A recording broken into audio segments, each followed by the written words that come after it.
Vereadores debatem sobre a implantação de redes subterrâneas de energia e comunicação. A estrutura está prevista em lei municipal e foi tema de reunião da Comissão de Defesa do Consumidor. Representantes do Executivo prestam contas sobre a administração municipal no último trimestre de 2015. Informações foram apresentadas em reuniões das comissões de Saúde e de Finanças. A Comissão de Educação realiza a primeira reunião externa em 2016. Parlamentares visitaram a Escola Municipal de Ensino Infantil Tio Barnabé, no bairro Azenha. Estes são os destaques do Jornal da Câmara, que está começando agora.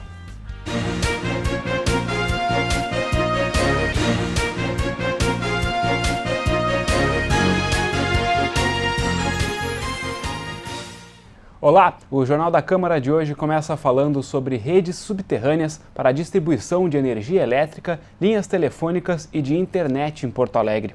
Este tipo de infraestrutura está previsto em lei municipal promulgada em 2008. Após a falta de luz provocada por estragos do temporal do final de janeiro, os vereadores da Comissão de Defesa do Consumidor escolheram o assunto para a primeira reunião de 2016. O presidente da SEDECOM abriu o encontro lendo na íntegra a Lei Municipal 10.337. O texto, de autoria da ex-vereadora Neuza Canabarro, foi aprovado em 2007 e promulgado pelo prefeito José Fogaça em 2008. O documento determina o uso de infraestrutura subterrânea para a transmissão de redes de energia e de comunicação. A lei também define os locais: o centro da capital, parques, praças e ruas densamente arborizadas. O secretário da Defesa Civil de Porto Alegre destacou a importância de debater a implantação da lei.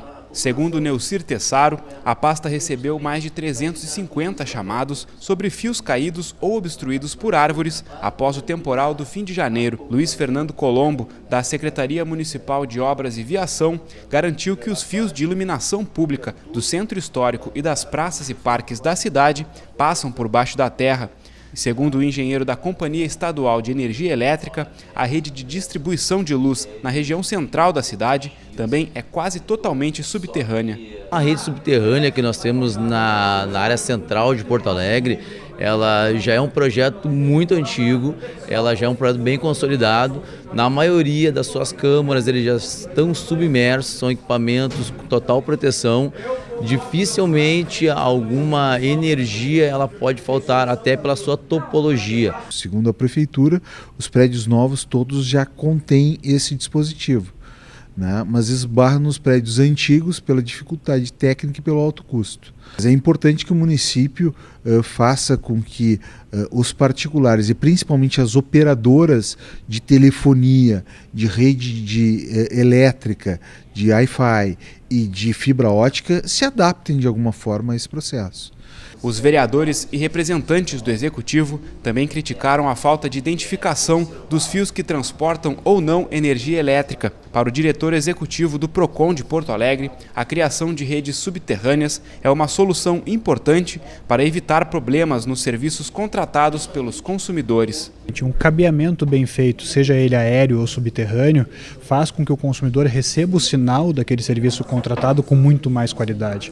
Qualquer interferência que exista nos cabos hoje da nossa via aérea reflete diretamente na qualidade do serviço prestado pelas operadoras.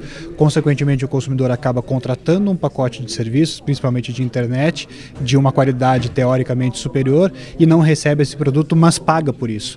Consequentemente, uma qualidade de serviço mal feito, justamente pela má qualidade dos cabos, repercute diretamente no trabalho do Procon. A discussão também envolveu a Secretaria Municipal de Meio Ambiente. Valéria Damasceno Ferreira, arquiteta da pasta, afirmou que a maioria das árvores derrubadas pelo temporal estavam condenadas ou foram plantadas de forma inadequada pela população. O vereador professor Alex Fraga criticou a falta de investimento da prefeitura na manutenção dos vegetais. O quadro técnico da SMAN é muito limitado. A prefeitura não investe o necessário dentro da secretaria e nós temos aí um trabalho aquém do que a nossa cidade precisa. Nós tivemos no último dia 29, em janeiro, aquele temporal, aquela catástrofe toda, muitos vegetais derrubados e boa parte deles já não tinha uma condição de saúde adequada, né? Eles precisavam ter sido podados, removidos e substituídos. Tá? Só que isso é um programa de longo prazo. Como encaminhamento, a comissão definiu que vai fiscalizar as redes subterrâneas existentes e estudar propostas para a identificação dos fios nos postes. Para que a população não continue sofrendo dessa grande insegurança. Cai um fio, não sabe se é de luz, não sabe se é energizado, enfim, e podem ocorrer tragédias a partir disso. As comissões de Finanças e Saúde da Câmara Municipal receberam nesta semana representantes do Executivo para a prestação de contas dos últimos meses de 2015.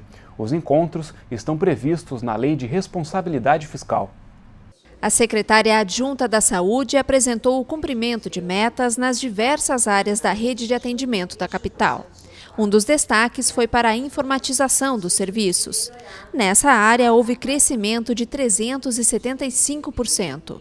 O HPS já está desde o mês de novembro com o nosso sistema hospitalar. Vamos ampliar isso para os pronto-atendimento e para o HPV, no sentido de que a gente consiga fazer com que o paciente transite, o usuário transite com mais tranquilidade de acordo com as suas necessidades. Nós temos hoje mais de 60% de cobertura de atenção básica em Porto Alegre. Nós temos que fortalecer isso nos 60% que a gente possui, avançar na questão das contratualizações, estabelecendo as metas, para que os prestadores cumpram. Os vereadores da Comissão de Saúde e Meio Ambiente, além de diversos representantes de coordenadorias da saúde, acompanharam a apresentação. Para a presidente da Cosman, os resultados do ano passado devem encaminhar as ações de 2016. É um desafio a cada dia o atendimento ao indivíduo, e o que nós buscamos é ampliar, que não tenha tantas demandas reprimidas em várias áreas, como a área de psiquiatria, idosos, e esses atendimentos que vão ficando e que às vezes nós não cobramos, ou às vezes se cobra e não é feito, nós vamos procurar dar uma atenção especial a cada prestação de contas quadrimensal. Na Comissão de Economia, Finanças e Orçamento, representantes das Secretarias de Planejamento e da Fazenda comentaram as principais receitas e despesas do município nos últimos 4 meses de 2015. Apesar da queda de mais de 6% na arrecadação, as contas da Prefeitura fecharam o ano com um saldo de mais de 230 milhões de reais.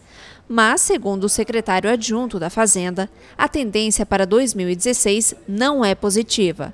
A pasta procura alternativas para atenuar a crise financeira. A principal medida sempre é o controle da despesa dentro daquilo que a gente pode administrar e pode postergar.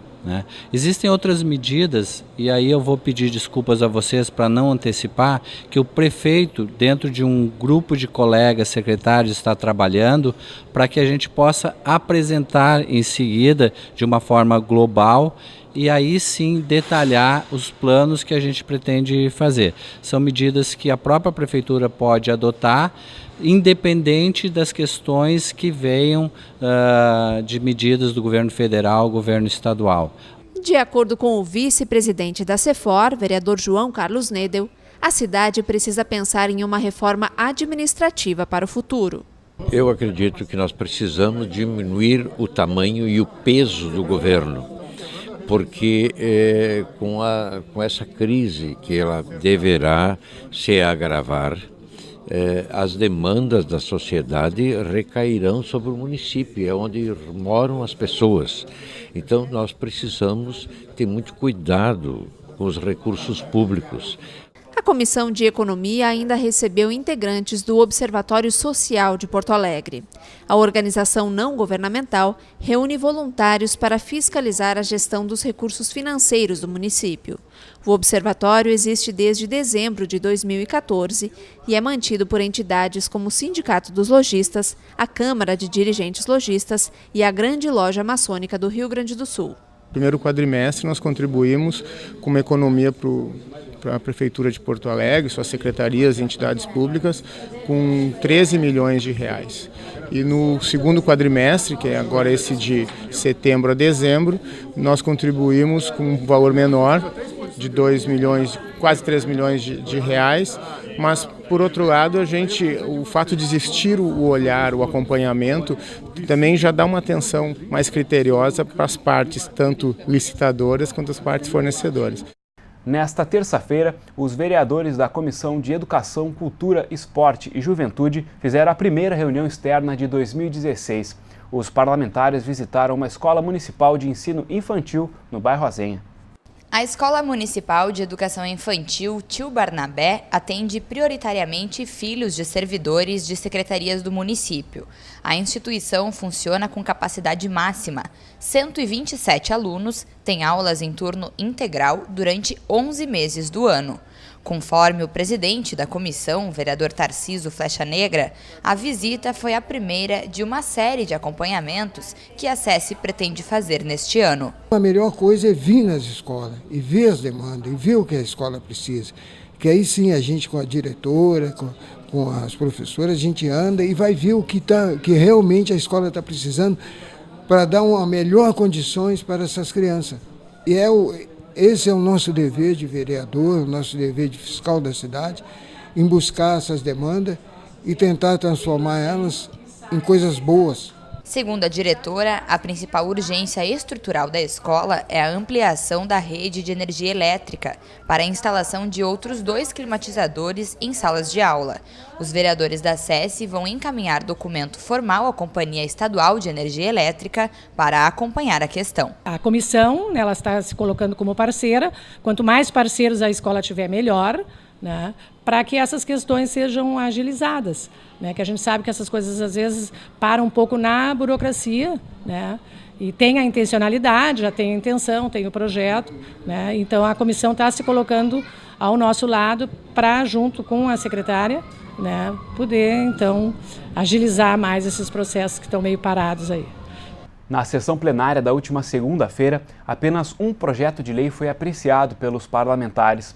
Aprovado por unanimidade, o texto revoga uma lei municipal e prevê a instalação de redes definitivas de abastecimento de água em áreas irregulares da cidade. O presidente do Legislativo, o vereador Cássio Trogildo, é o autor da proposta. Conforme o parlamentar, o projeto é inovador porque permite que comunidades irregulares solicitem a instalação de redes de água tratada por meio do orçamento participativo.